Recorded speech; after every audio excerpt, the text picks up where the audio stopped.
आता पाहूया टॉप 9 महत्त्वाच्या बातम्या। सरन्यायाधीश पदावरून निवृत्त झाल्यानंतर कुठलंही शासकीय पद स्वीकारणार नाही, भूषण गवई यांचं मोठं विधान। जास्तीत जास्त वेळ दारापूर, अमरावती आणि नागपूरमध्ये घालवणार, गवईंची प्रतिक्रिया। महाराष्ट्रामध्ये पीएम किसान लाभार्थी संख्येमध्ये चौपट वाढ, पीएम किसानचा 20वा हप्ता लवकरच शेतकऱ्यांच्या खात्यामध्ये जमा होणार। आतापर्यंत शेतकऱ्यांच्या खात्यामध्ये 37,000 कोटी जमा।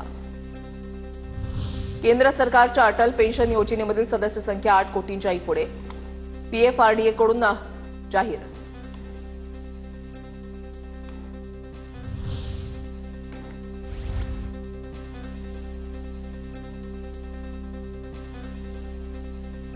पत्नीला तिच्या रंगाबद्दल टोमणे मारणं म्हणजे क्रूरता नाही, भारतीय दंड संहितेच्या कलम 498 अ अंतर्गत क्रूरता नाही, मुंबई हायकोर्टाचे न्यायमूर्ती मोडक यांच्या खंडपीठाचा निर्णय।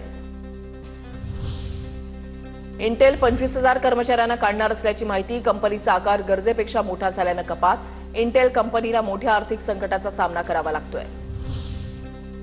11वीच्या तिसऱ्या फेरीमध्ये 36,500हून अधिक विद्यार्थ्यांना कनिष्ठ महाविद्यालयांमध्ये प्रवेश, 29 जुलैपासून चौथ्या फेरीची प्रक्रिया सुरू होणार।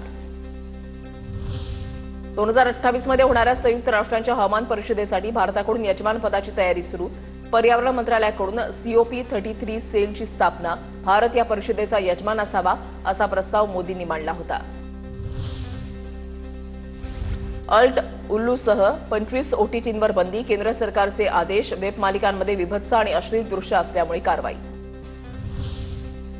नाशिकमधील त्र्यंबकेश्वरचं व्हीआयपी दर्शन कायम, 200 रुपये व्हीआयपी शुल्क आकारण्याच्या विरोधात दाखल केलेली याचिका कोर्टानं फेटाळली, व्हीआयपी शुल्क आकारण्याच्या ट्रस्टच्या निर्णयाला कोर्टाचं आव्हान दिलं होतं।